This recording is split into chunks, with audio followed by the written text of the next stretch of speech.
Mr. Chairman, I took the opportunity to try to make this significant for me and for you. I want to begin with a prayer from George Washington Valley Forge, which was 229 years ago this week.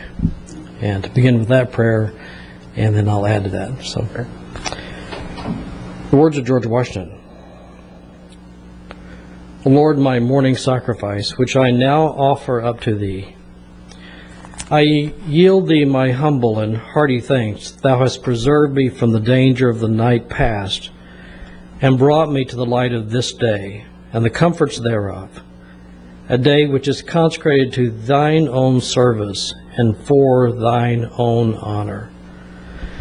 Let my heart, gracious God, be so affected with Thy glory and Thy majesty, that I may not do my own works, but wait on Thee, and discharge those weighty duties Thou requirest of me.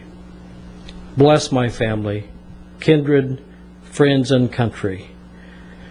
Be our God and guide this day and forever for His sake. In Jesus' name, amen. Amen.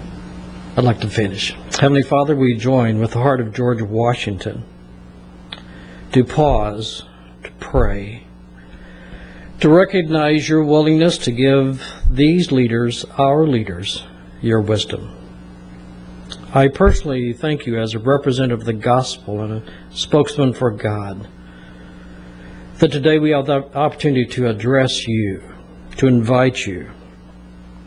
I personally pray for each one of these commissioners, that they may be cognizant of Your presence and humbled as George Washington by the discharge of their weightier duties. I pray for the decisions they will make today, that You will guide them into the things that will protect and preserve the life and the future of our county and our country. May they be careful in the wielding of their power, wise and discerning in the dealings with each matter and each person they face today, and prudent in the management of change. Give them wisdom for governing, insight into decisions that will affect us, and may they end this day with a sense of Your divine approval on the actions they take this day. In the name of Jesus Christ, amen. Amen. May God bless you. Please join me in the pledge. I pledge allegiance to the flag of the United States of America and to the republic for which it stands, one nation, under God, indivisible, with liberty and justice for all.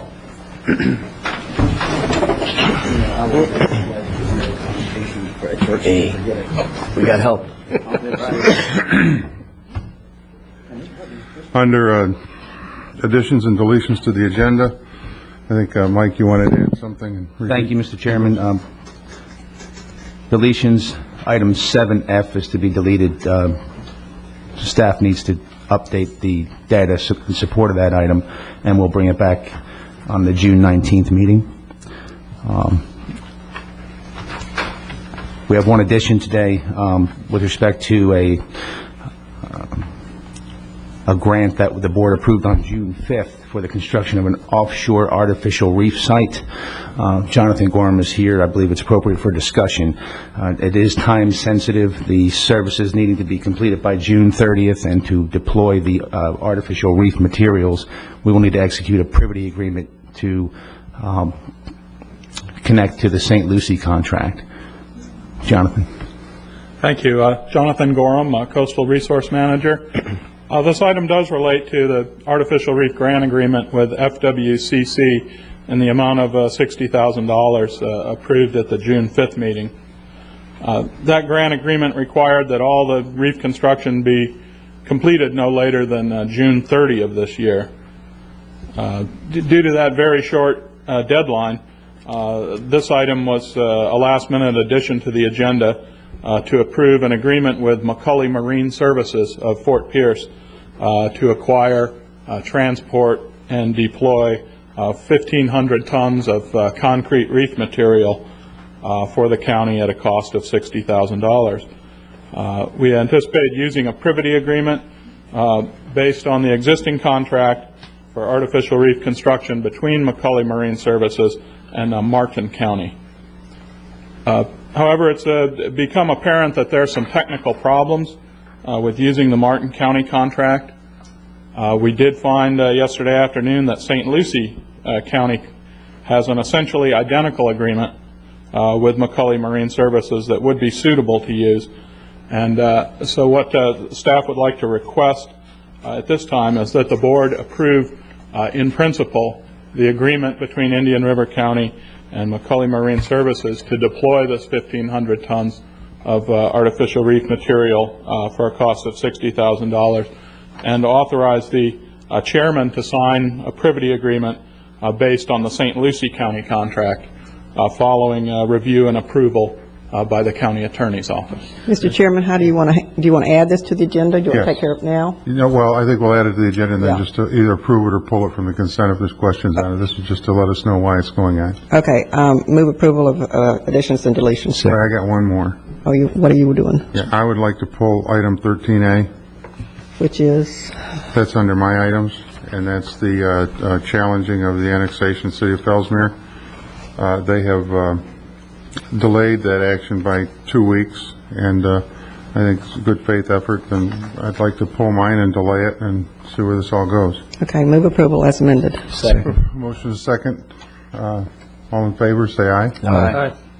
And where did we put artificial reefs? 7N on consent agenda, last one on the consent agenda. Okay. And proclamations by Dr. Ron Thomas, Sebastian United Methodist Church, honoring the church's 100-year history, and the memory of Paul Craigle.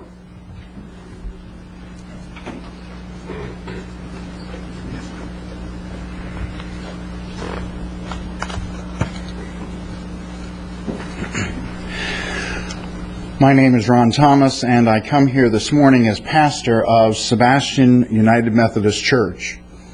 At 120 years and counting, the oldest church in Indian River County. Thank you for the opportunity to share the dual legacy of one of Indian River County's most influential personalities, and our efforts to honor and continue that example. Before you stands the cast bronze image of a man who was small in stature, but great in vision and heart, Paul Craigle. At the turn of the last century, it was Mr. Craigle who convinced President Teddy Roosevelt to establish the first National Wildlife Preserve, Pelican Island. This is well known. Left in the shadows of his grand accomplishment on the national stage is his personal faith and dedication to the local community of Sebastian, which he loved. As an early member of Sebastian Methodist, Paul Craigle made the first pulpit handmade, the first pulpit and lectern, which stood in the old church building for over half a century, and which we continue to preserve to this day.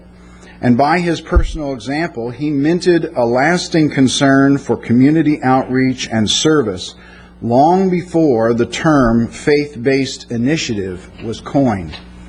In the 1980s, another well-respected Indian River County personality and member of Sebastian United Methodist Church, Rosalie Hume, sought to honor Mr. Craigle by creating his likeness in clay. Rosie Hume had known Paul Craigle and his family through their association in the church. Since 1998, the life-size bronze casting of this image, which has become such an icon of Indian River County and the entire Treasure Coast, has stood aside the river that he loved in the center of Sebastian. At the same time, 6 9-inch tall statues were created, one of which hung on the National Christmas Tree in 1999 and is held in the Smithsonian. 2 years ago, I received permission from Rosie Hume and her family to commission 25 statues from the original mold as part of a fundraising effort for the expansion of the Sebastian Church facilities. Unlike the original 6, these are numbered, dated, and signed by the artist. They are being offered by silent auction and will be awarded in rotation to the highest bidder this November. We are proud to carry forward the legacy of service and community concern these two wonderful and colorful personalities have instilled in our congregation. Rosie Hume, through her artistic talent, rightly shone a spotlight on Paul Craigle, who recognized long ago the importance of preserving the natural beauty of this area. Since then, the term highest and best use has taken on an almost exclusively commercial application. As caretakers of Mr. Craigle's legacy, perhaps we would do well to remember exactly why so many folks enjoy and so want to become a part of our beautiful community. Likewise, as more families join our family along the Treasure Coast, I'm proud to lift up the tradition of community service and personal concern embodied in the outreach programs of churches like Sebastian United Methodist. I appreciate your time this morning, and I would like to ask permission if I could give copies of our bid packages and also the media release forms about the auction of the Paul Craigle statues. And we certainly think that perhaps by the pooling of personal resources, this commission might make a bid together and ensure that one of these statues might stand forever as a part of the art and history and legacy of Indian River County here in the county offices. Thank you. Thank you.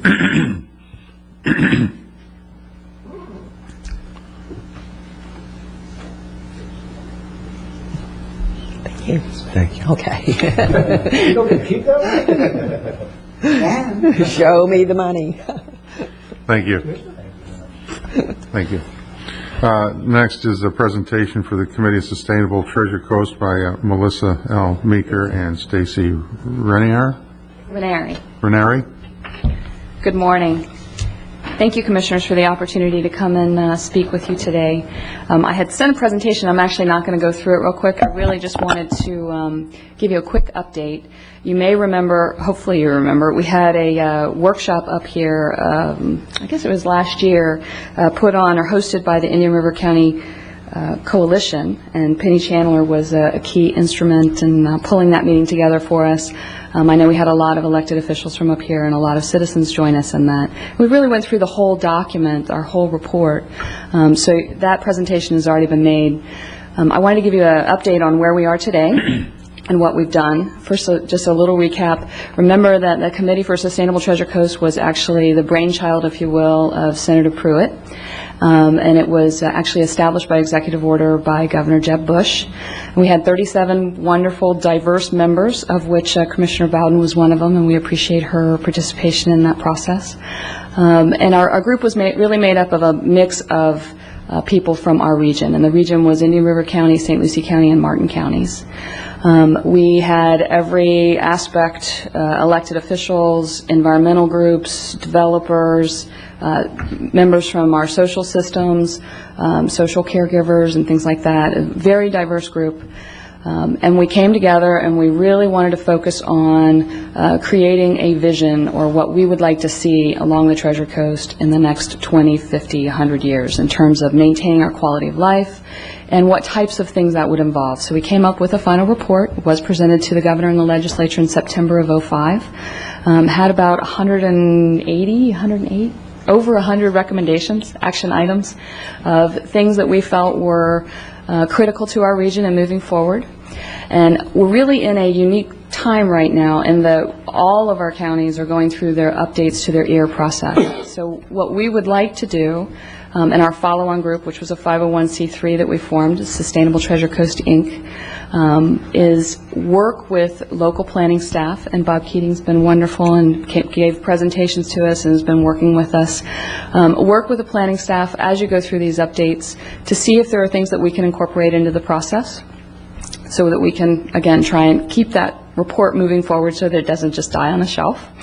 And also we have, in our 501c3, created a board, which is, again, their intent is to act as a facilitator and really share the information in the report. And we've asked for ex officio members from each of our elected bodies so that they can bring what the county is doing or what the elected body is doing, and you can bring back recommendations as well. And I believe you've already appointed Commissioner Bowden to that, which is, again, wonderful. She has the history going when we were doing the document and will help us go forward. So that's really where we are right now. You've already appointed the ex officio member. We appreciate that. Again, I'd really like the opportunity to work with your staff, perhaps put on another workshop, whenever you feel we can provide. Again, our intent is just to work with you as you move forward making critical decisions to ensure that the thoughts of the citizens are included in that, and we're thinking as a region as well. Any questions? Thank you. Excuse me, I would like to propose a workshop that we can fit in during or after budget session. Okay. And we would invite you ladies to come back and join us for a planning session. Okay. Bob would help us put that on, I'm sure. Great. I just wanted to add very quickly that within the report there were many action items, and we've developed a matrix to try to identify the most appropriate agency or entity that would take the lead on implementing some of the action items in the report. And during the process where we met and we went through our committee work, and as we've moved forward with the nonprofit organization, various things within the report have actually gone on to occur. The research coast and the formation of that, and different governments and other entities have taken the lead on things like green building, and I know that you all have been committed to moving that forward, and we just wanted to commend you for those efforts. And as we can help identify other partners that can move things forward, that's another one of our primary objectives as we move on with the work of the report. So thank you very much for your leadership and for your collaboration. Thank you. And I do want for the record to comment that these are the two of the hardest working ladies I have ever run across, and they get things accomplished in a timely fashion. So thank you again for coming. Thank you. Mr. Chair, I'd just like to add, we as a county, we have done a couple things already going along that way. Our Planning and Zoning Commission hosted a workshop on architectural design, and they had a whole panel that was devoted to green building practices and sustainable practices. And also the county hosted recently, a couple of weeks ago, a workshop where we saw presentations from the Green Building Coalition about the green government standards. So we are utilizing some of the things in your report and just not letting it sit and gather dust. So we're getting there. Great. Thank you very much. Mr. Chairman. Yes. If I could just, thinking regionally, as you said, throughout the Treasure Coast, that's the regionalism is certainly trendy, I guess. But one thing that I would like to ask is how are you bringing this not to the county, but how are you bringing it to a municipality? How are you bringing it to Fellsmere? How are you bringing it to Vero Beach? And the reason why I think that to have the opportunity for the local municipalities to buy in versus it be if you want to call it a county down philosophy. They all have their same comp plans. They have everything that we're trying to do. And just in our community, it seems like we've got enough to keep y'all busy. But how are you going to reach those local communities that may not have the opportunity to sit in our workshop we have? Well, actually, presentations are being made to all of the municipalities, and actually Vero Beach sat on the committee for Sustainable Treasure Coast, so they were included. So we've tried to include them along the way. Okay. So we will continue to do that, and our workshops, of course, are not county-focused. They're area-focused. Great. Okay. And we've also asked for ex officio inclusion of every municipality, not just the 3 counties. Right. Okay. And if perhaps, Mrs. Bowden, whenever we have that workshop, if that may be a good time to have the municipalities here at the same time. Oh, absolutely. Oh, yes. Joint venture. Yeah. Thank you. So. Thank you. Thank you. Thanks. Next, approval of the minutes of April 10th, 2007. Move approval. Second. A motion is second. All those in favor say aye. Aye. Opposed, like sign. Regular meeting, April 17th, 2007 Move minutes. approval. Second. A motion is second. All those in favor say aye. Aye. And next is a joint meeting with the City of Palm Bay, April 11th, 2007 minutes. Move approval. Second. We have a motion and a second. All those in favor say aye. Aye. Motion carries. Joint meeting, City of Vero Beach, Piper Aircraft, May 9, 2007 minutes. We have a motion? Second. Second. All those in favor say aye. Aye. Opposed, like sign. Consent agenda. F has been removed, N's been added. Mr. Chairman, I'd like to, if I could, just pull 7N for some comments, just real quick, just ask a few questions. Okay, pull N. Yes. Okay, anybody else? Okay, Move, approve consent agenda as amended. Second. we have a motion and a second to approve the consent agenda. All those in favor say aye. Aye. Opposed, like sign. Motion carries.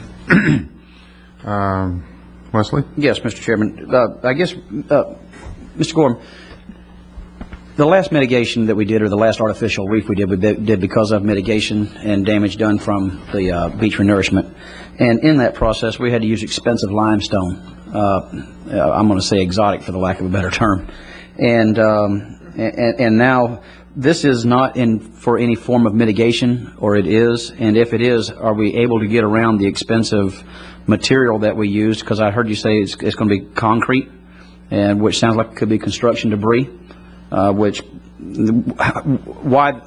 if there is a double standard, how did we get away with it this time but wasn't able to get away with it last time? Right. And this is a separate effort from the mitigation reef that we constructed a couple of years ago. These are a state FWC program for fishing opportunity enhancement artificial reefs. And they do use a lot of these sorts of materials of opportunity. We really wanted to use similar materials on our mitigation reef, and the standard seems to be very much higher when you're talking about biological mitigation, and they wanted to replace limestone rock with limestone rock, whereas this is more about adding fish habitat where none previously existed rather than replacing something that had been impacted. It's really one follow-up question then. Upon us establishing the reef, is there any cost as far as monitoring that we're going to be responsible for upon its completion? No, the only monitoring requirements would be an immediate post-construction dive inspection, just to determine that the materials landed how they were supposed to land. Okay, sounds great. Thank you. And Jonathan, this is the $60,000 a grant and requires no match. Is that correct? This is pretty much a free and clear grant. Yes, it's a very good opportunity for counties because it's 100% cost reimbursement. Great, good. And I guess I'm looking forward to monitoring it a couple of years from now. If we get those numbers, right. That's its place, Jonathan. Which is available, by the way. And that may be something to put on our website if it's not where the reef is already, for local anglers that would like to go out and try to use the artificial reef that we did for the mitigation for the beach renourishment, just to let the local anglers know where that is. It's what is it? I forget the dimensions. About a 10-acre size. Does that sound about right? Yeah, our mitigation reef is about 5 acres. 5 acres. And we have 6 similar offshore artificial reefs to this one we're constructing now. And while those are all on the state's database of reef coordinates, we can certainly post those on our county website. For our local anglers, I'd suggest that. Thanks. Jonathan, is this all construction debris that's going in there, or are they making the concrete to go there? And is there going to be, the first question. These materials are from Florida East Coast Railroad, and there are concrete railroad ties, which is the same material we used on our last 4 or 5 reefs. They're all concrete railroad ties? Yes. And they got rebar in or iron, steel in them, and so on and so forth also? Yeah, they inspect them for, and they don't give us the broken ones or ones with any exposed rebar, because that is a state standard. And the ties weigh, I believe, about 750 pounds apiece. And as they land in a pile, we've created some really nice artificial reefs, almost too nice sometimes for fishing, because you hook a fish and it, I speak from experience, dives into the pile of reefs and you never get to land it. They just dump them from the surface, they aren't placed? That's right. They triple anchor a barge and then just push this stuff overboard, basically. But like it all pickup sticks. Yeah, it all tends to land in a nice big pile if it's done correctly. Right. And how deep is that going to be? Our offshore reef sites are in 70 feet of water. They're about 10 miles east of Sebastian Inlet. Okay. Thank you. Any other questions? No. Yes, sir. Jonathan, in your presentation, I think you said that you were originally going to, for lack of a better word, piggyback Martin County, but you decided to go with St. Lucie.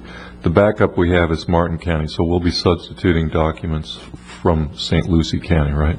That's correct. My intention is to go have Macaulay execute another privity agreement today based on the St. Lucie County contract. Okay, just wanted Have to the chair clarify since execute the that. backup was still Martin. Okay, thank you. Thank you. We get a motion? So, I'll move to approve. Second. We have a motion second. All those in favor say aye. Aye. Opposed, like sign, motion carries. Public hearing, consideration of the disposition of the county-owned surplus property for affordable housing, and that's found on page 100. Administrative.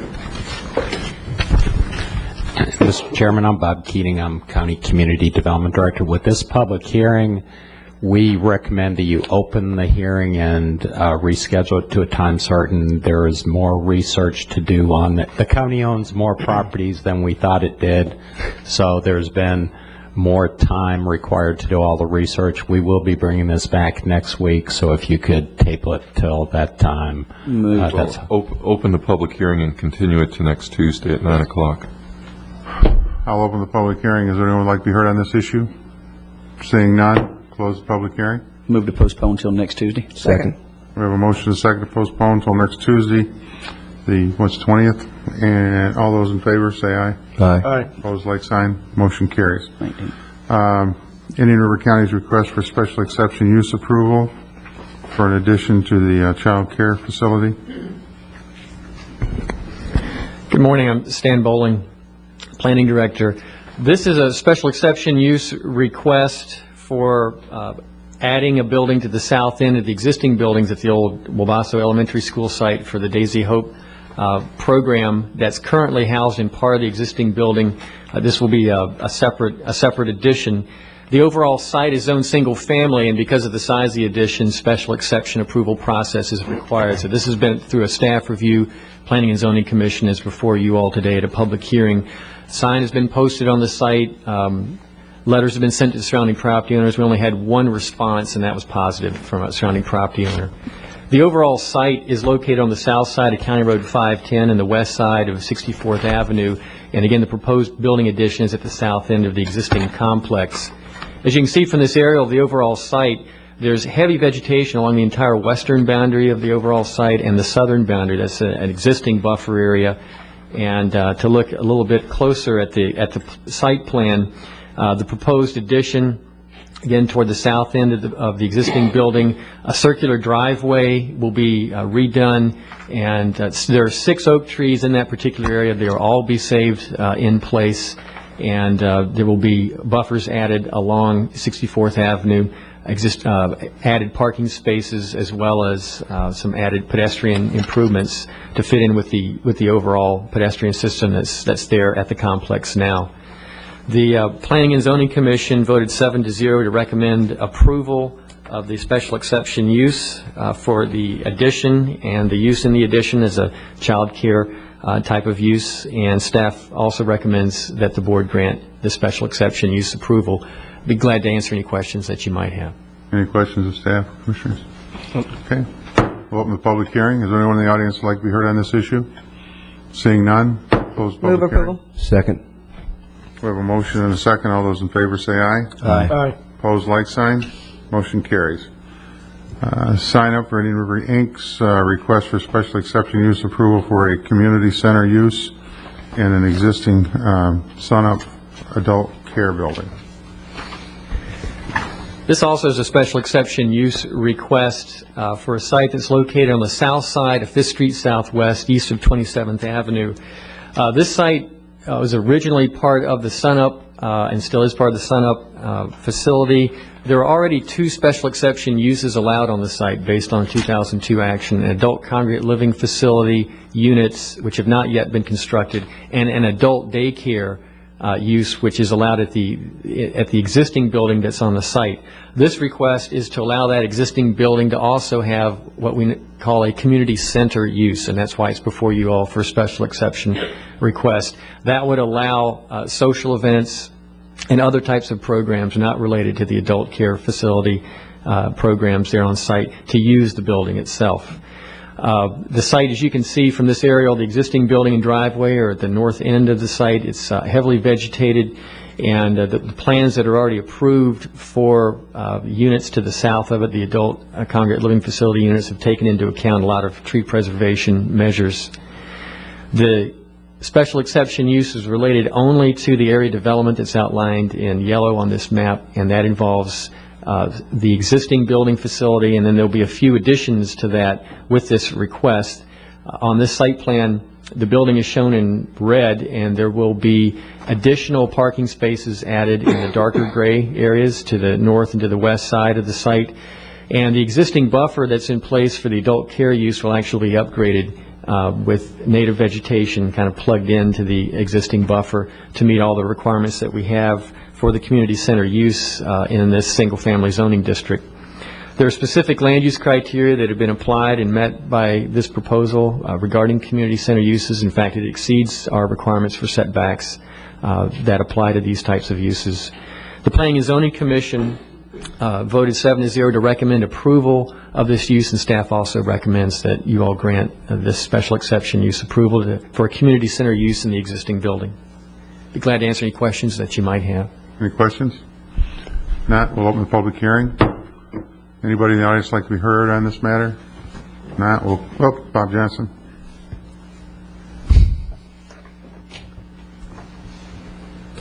Bob Johnson, Carlwyn Subdivision. Could we have a little clarification as to the traffic impact that this center will have on Fifth Street Southwest? Sure. Thank you. Along with the this proposed request and the site plan, the circulation plan was looked at by traffic engineering and traffic impact statement. There are actually no off-site improvements. It didn't trigger any of the thresholds that we have. So traffic was looked at by traffic engineering, and basically I don't think that there was much peak hour demand at all with this additional use allowed in this center. So no off-site improvements were required. Okay. Anyone else like to be heard on this issue? Not, we'll close the public hearing. Move approval. Second. We have a motion and a second. All those in favor say aye. Aye. Aye. Opposed, like sign. Motion carries 5-0. Under public discussion, the request to speak from Nancy Offutt, Treasure Coast Builders Association regarding impact fee study found on pages 125 through 126. Good morning, Commissioners. Thank you for the opportunity to speak to you today. June happens to be Home Ownership Month, and one of the things that a public relations person at Home Builders had distributed some proclamations and asked us to have them introduced at city and county levels. And I read them, and it said, based on strong economic times and now with low interest rates what they are, and now's the time. And I looked at these and I said, whoa, these are no longer appropriate. When were these written? Well, they were written a couple of years ago when times were good and interest rates were low and housing was affordable, or was more affordable than it is now. And I said, this is not appropriate, and I, with a straight face, I'm not going to approach any municipality or government and ask them to make this proclamation. I said, let's just can it. And I suggest that that's the same thing with the impact fee study. I know that the impact fee study, Commissioner O'Brien sat through most of it, and I'm sure the rest of you are familiar with at least parts of it, have heard from other constituents. And I understand that it's part of the ordinance process. Anytime we even contemplate increasing impact fees, we have to do a study. So it's not like we're screaming and yelling, who brought this up? It's something that even the industry had asked for years ago, so we do it in timely fashion, not get blasted with something huge unexpectedly. So that said, I myself and probably a lot of people in the community are not expert at impact fees. I find it very intimidating in looking at it. And the Builders Association has retained a financial economist who helps us in all through the 4 counties, and he's retained by other people. So he could speak to the methodology. But what I'd like to address right now is the timing. And I think we all know that the economy is pretty flat, to say the least. And when the brakes were put on the building and the construction industry, I think a lot of people went right through the windshield. It was so sudden and drastic. So what I'd like to suggest is, I don't know how many of you have had a chance to look at the proposed fees, but residential goes up 72%, and then we've got multifamily going up 54, retail up 38, office going up 51, and general industrial 35%. The builders historically have always opposed impact fees. We fought it when they were first suggested as a concept. Well, we're not going to do that anymore. We realize that fight is over. And what we ask is that they be fair and reasonable. And one of the tests I know that a lot of the consultants, as they go from place to place, they'll say, well, is it defensible in court? Well, we think that there needs to be a more, an approach more realistic than is it defensible in court? Is it reasonable? I mean, is now the time? And the answer I hope you'll reach is no. Some of the reasons specifically is they provide such disincentives to what we need right now in form of ongoing economic development. The history of development is that infrastructure is typically in place, then you get home ownership, then you are building houses, and then you get the commercial and industrial projects that provide the services to the population. And that's what's really holding the economy together right now is the construction of, or the development, redevelopment of commercial and industrial projects. And those people are really hurting. I mean, it's like, how many more straws can we put on the camel before it collapses? So, instead of, we don't want you, well, we do want you, but instead of incentives, no one's asking for incentives right now, but please don't put any more disincentives. Don't put any more obstacles and hurdles in the way. The economy is just too fragile. So basically what I'm going to ask you to do is to use what I think is something that your own good sense and look at it, and we all know that the community is hurting, and please don't proceed with implementing impact fees. In other communities in Martin County, they have an impact fee review committee that looks at these issues as they come up from the consultant. The consultant presented us with a final draft at the workshop meeting, and I don't know if he's got the tar and feathers off of him yet. So, but rather than kill the messenger, I think that it's a much more reasonable way to approach these issues, to look at them as the study's ongoing. And in Martin County, they've got a broad-based community review task force that the representatives of the builders and the Chamber, Economic Development, and others. And I believe I'd sent you an ordinance that as perhaps a starting place to at least look at it. And I do remember John Little, all of you knew he was quite a character, and I remember him saying, "For God so loved the world that he didn't send a committee." And I think there's a lot to be said for that. But by the same token, in Martin County, when they were talking, when it was going through the process and they came up with public buildings, someone pointed out, wow, why does a fire station cost $435 a square foot to build without equipment? So those are the types of things that are spotted in the process rather than have to get to the podium and scream and yell at the end.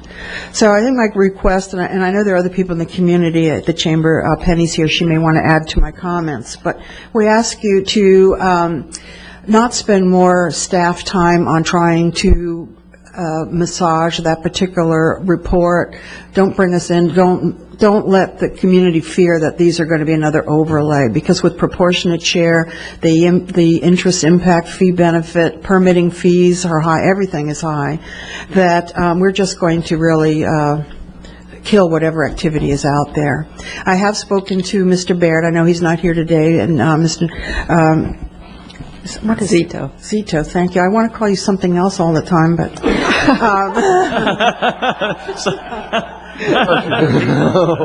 it's not that I want, you know. I thought you reserved that for me. No. I guess it's my MO is to keep everybody laughing, and I hope it works. But I know that in speaking to Mr. Baird, he concurred or did not have a problem, I'll say, with holding off and creating a review task force that can look at maybe not this report but future reports from the perspective of those who are going to work with it. So again, I thank you for your time. Thank you, Nancy. Any questions, any comments? No, I had the opportunity to sit in on that. I didn't sit through the whole thing, but I did have the opportunity to sit in on it, and it was not one of the county's finest moments, I will say. and just leave it at that. Mike, is the consultant coming back with an updated report? Because there were, as was pointed out at that workshop, numerous math errors, to say the least, which would give a little lack of confidence in their results and findings. Yes, the consultant will be coming back, and I think most of the math errors related to an Excel spreadsheet where one of the rows was inadvertently left out, and we don't like seeing that with a consultant, and we need to have better oversight, and we focused on most of the substantive part of each of the various impact fee categories and looked at the methodologies and looked at a lot of the data. It's unfortunate that he did have those mistakes. Those will be corrected and they won't happen again, and we'll make sure of it. And he has revised his report. Did we get a discount for the mistakes? We will take care of it. Thank you. Next, a request to speak from Joe Wiggins regarding 11th Street Southwest paving. Mr. Wiggins?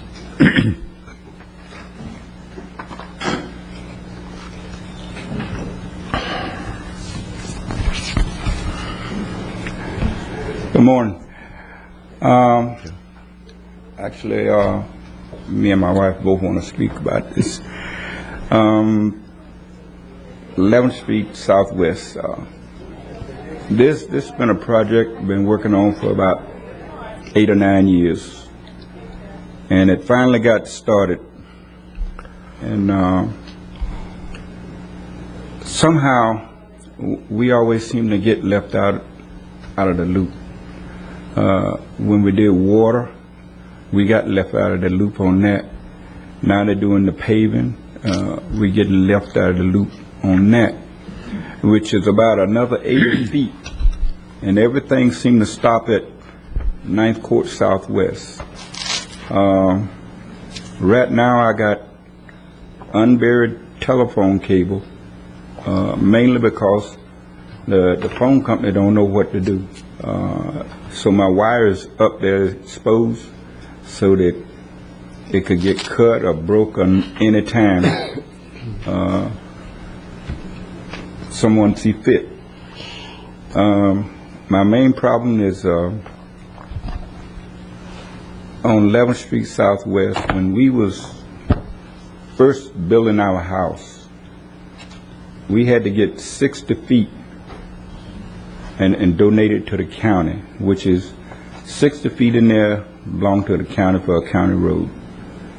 But in essence, every time something happened, we don't seem to be county road. We seem to be left out. Those 60 to 80 feet is always left out.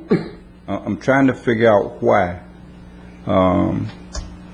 I know we at the end of a dead end, but the point of it is it's still 11th Street Southwest. And it's supposed to go from one end to 17th Street Southwest. And I've talked with Mr. Davis, and he had promised me that later on it'll be paved.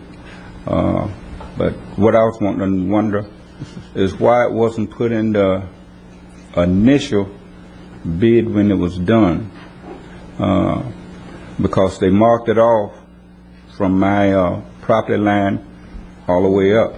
But when they come to the paving, they stopped at 9th Court Southwest. I'm just want to get some kind of clarification. I've brought this here to the board numerous times because of trying to get the road paved. Now this is being paved, I'm still going to have that 60 to 80 feet unpaved, which a grader can't do anything about. And we don't have the county water, and the phone company, like I said, don't know what to do with the cable except for leave it exposed, because they don't know what they're going to do with the road. And that's the situation we in right now. And we got about 5 dead trees, what we was expecting to come out. when they was doing the road. If we get hurricane or whatever, they're gonna fall across the road, we won't have a way to get out. That's my other concern. How long would it be on us? So I'm wanting to know what we supposed to do.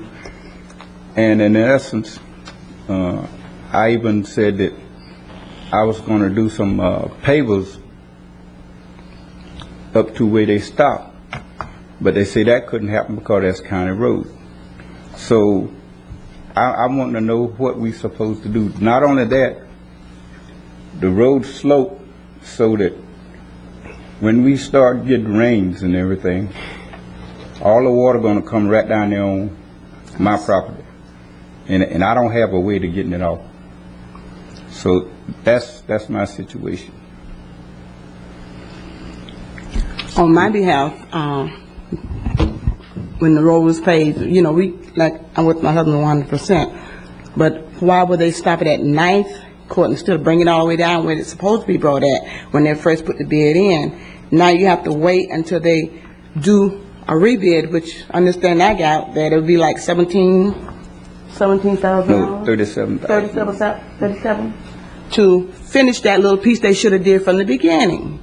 To me, if it was on the other way, on the other feet, I put it that way, it would have been paved. That's the way I feel about it. That's my, that's my, because if it had been, if we wouldn't have been in that, what I'm saying okay, I put it this way, if it would have been on the, if we wouldn't have been back on the, being black, that would have been paved, wouldn't have had no problem. That's the way I feel with the county paving all the way up there. The problem is that my husband, when he come and he start complaining, then we get punished. Code enforcement punishes when he start complaining, cleaning up the area. When he start complaining about getting the road and stuff paved, we get punished. So to me, that was left out on purpose. They was intended to leave it out. It wasn't no mistake on that behalf. It was intended to be left out. Okay. Mr. Davis, would you like to respond? Mr. Chairman, Jim's coming up. Just the promise for the road wasn't made by me, Mr. Davis. I just wanted to. That would be the public works, Jim Davis. Okay. I understand. And they're not related. And then, and not related and all that kind of stuff. I do have just one quick question. Jim, if we have some dead trees in the right-of-way, those are no-brainers. We need to get those down. That's a health, safety, and welfare issue as best we can take care of. That's without having to go through a survey and a dispute about whose property they're on. I'd like to know if they are in the right-of-way. Yeah, I mean, we can pretty much tell relatively easy, I'd think. Jim Davis, Public Works Director. We haven't been working on the road for 8 years. The project, I believe, was initiated in 2001. But anyway, I have spoken to Joe. I've been out to his house several times. The issue simply is that 11th Street Southwest is a continuous road between 9th Court Southwest and Thompson Elementary School, which is around 17th Avenue. And back when Commissioner Lowther initiated the paving of it, and we agreed with it because it is an important road through Oslo Park subdivision, the project was always envisioned between 9th Court Southwest and 17th Avenue Southwest. Joe lives just east of the intersection, and he does have a narrow driveway, a one-lane driveway to his improved driveway. Some of that is in the county right-of-way. I believe some of it's on his property that's unpaved. And we did go to the contractor to extend that pavement a few feet to the west, to the east, to pick up his driveway. But Tim Rose, the contractor, requested $17,000 for that work. And that involved clearing like 23 trees out, and it was much more aggressive than this particular situation warrants. So I did talk to Joe, I guess, when was it, Monday, Joe, or so? Yeah. And I explained to him, once Tim's out of there, we will put some rock in there in the right-of-way. I can't go on his property. I explained that to him. And we will pave that 70, 80 feet or so with more of a driveway than a two-lane public road, simply because his house terminates the public right-of-way. And if there's a few trees in there in the public right-of-way that need to come out, if they're dead pines, we'll get those trees out of there. But, you know, to spend $17,000 to do this is just not, in my opinion, warranted. And we will get in there and put some pavement to the end of our right-of-way. Jim, do you have a picture or a map of any of this so we can get a visual of where everything lays out? Yes, sir, I can get that for you. Yes, let me get it. To make a correction, that the road, none of the county road is on my property. At all. It stops at my property. That's what it is. We at the dead end. So from my property line all the way up is county road. It's county road. It's 60 feet in there that Mr. Neto and Mr. Russ donated to the county in order for us to be able to build it. So none of that is on our property. It's all belong to the county. All to the county.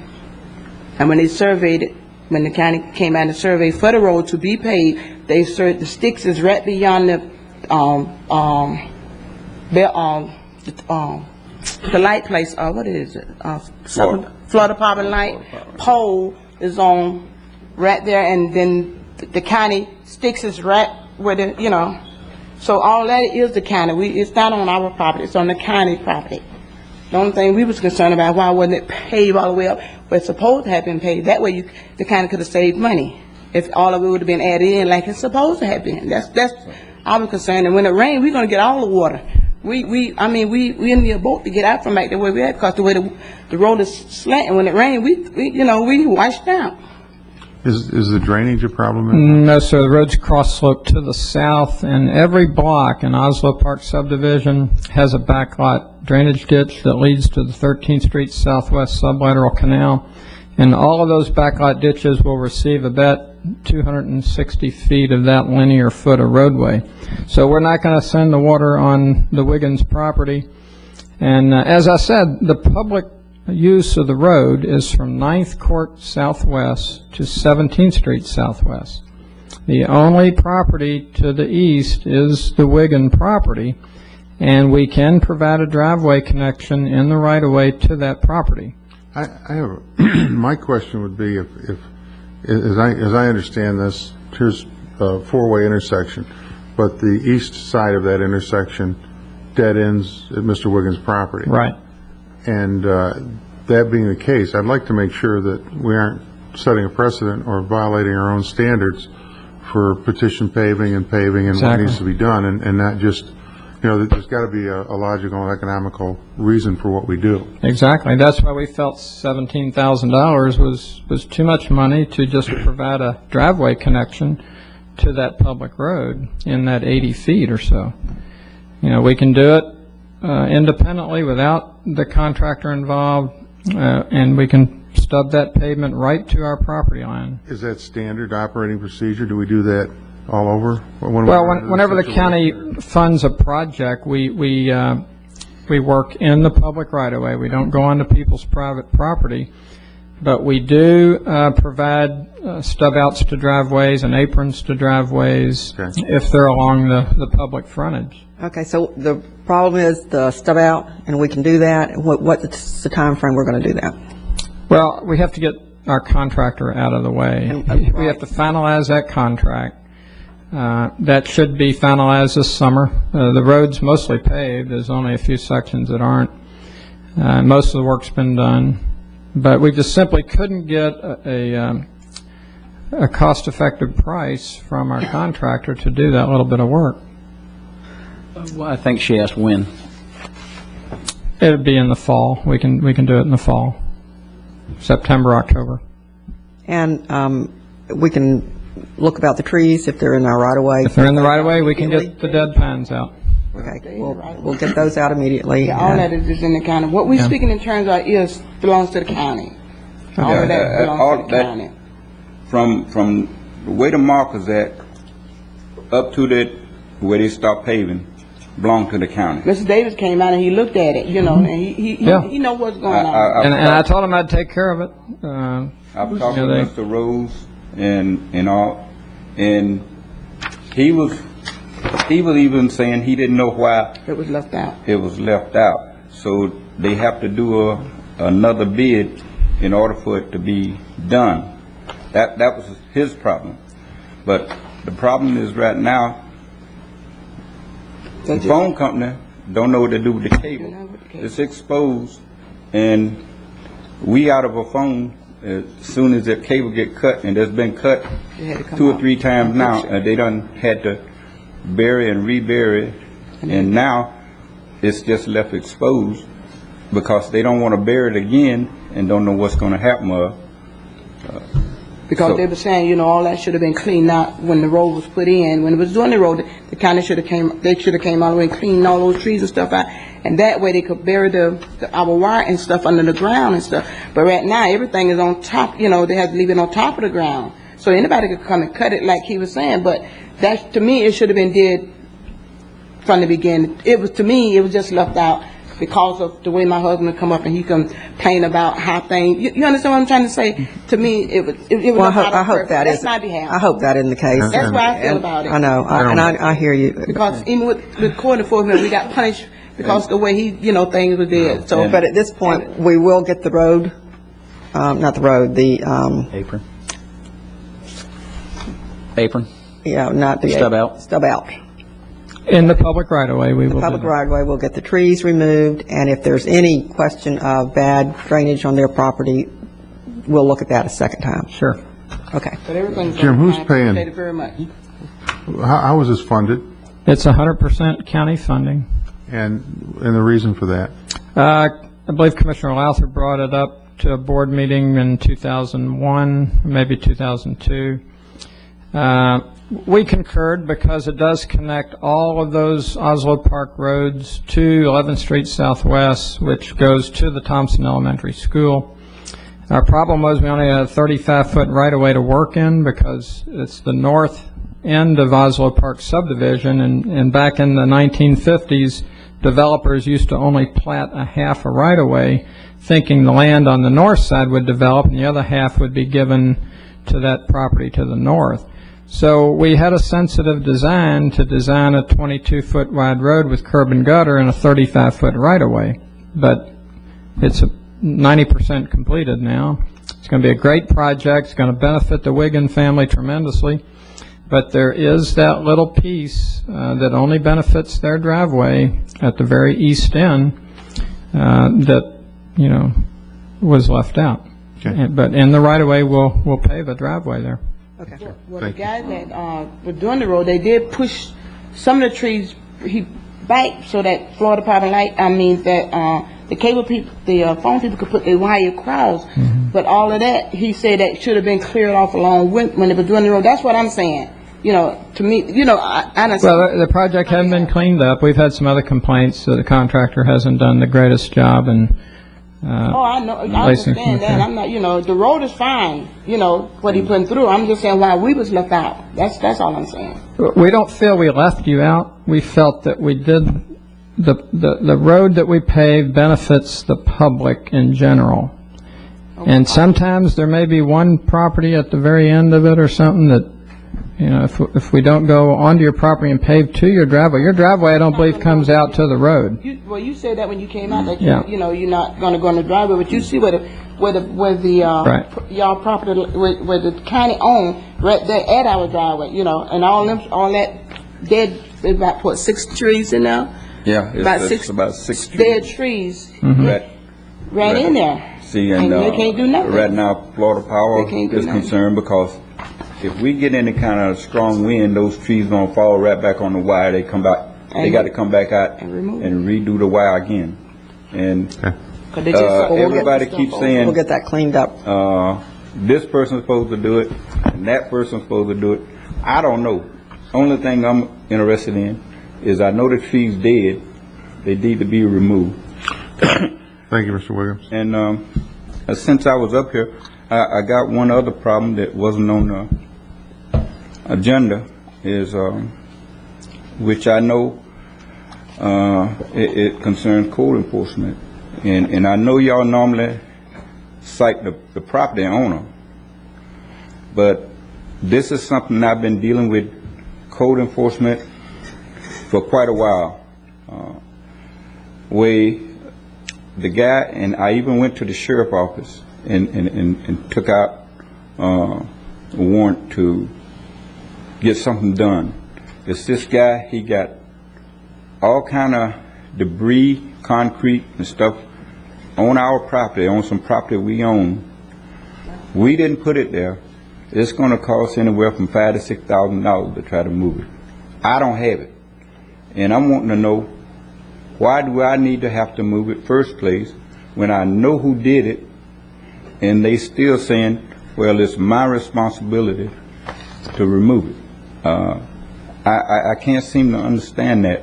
I can understand if they didn't know who did it, but I know who did it and refer them to them. I got papers from the sheriff department. The sheriff department can't do nothing without code enforcement initiating something to do it.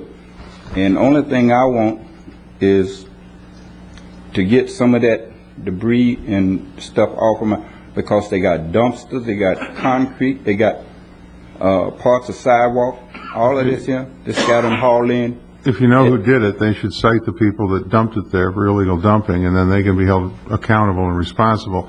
Normally, Bob, and correct me when I'm wrong, but when we pick up, people have to clean up their properties because we don't know necessarily who dumped it or nothing's been done in that direction. Exactly. So the person's responsible for their own property. But if you know who did it and it's provable, they should be cited and they should be...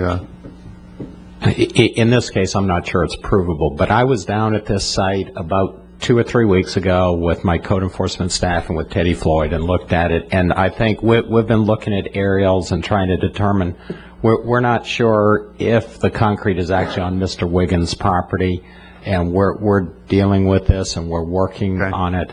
But he's correct, there's a dumpster there, there's a trailer with stuff in it, the house that's on that property. Yeah, matter of fact, the house even encroaching my property, which I approached the new owner that got it now, and he said we was going to be enemies. So in order for me not to create a bigger problem, I try to let code enforcement handle it. Is there a case started on it, Bob? Yes, and we're working on it, and hopefully we can get a resolution to it.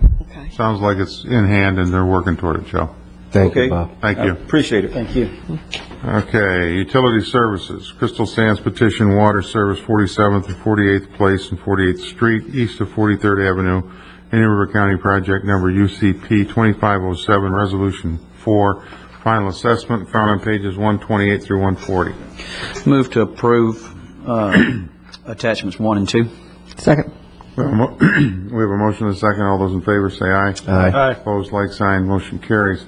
Authorization to accept extension of St. John's Water River Management District Alternative Water Supply Cost Share Agreement for Integrated Water Resource Program to reduce stormwater and reverse osmosis concentrate into the Indian River Lagoon, UCPI 2097, found on 141 through 146.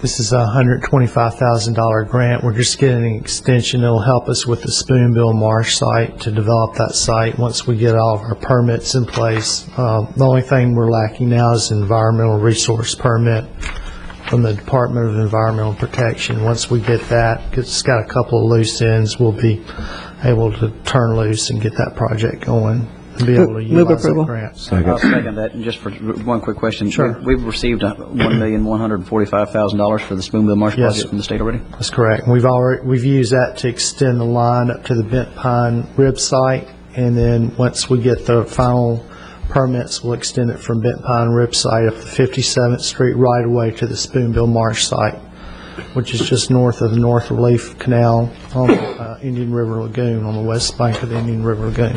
Okay.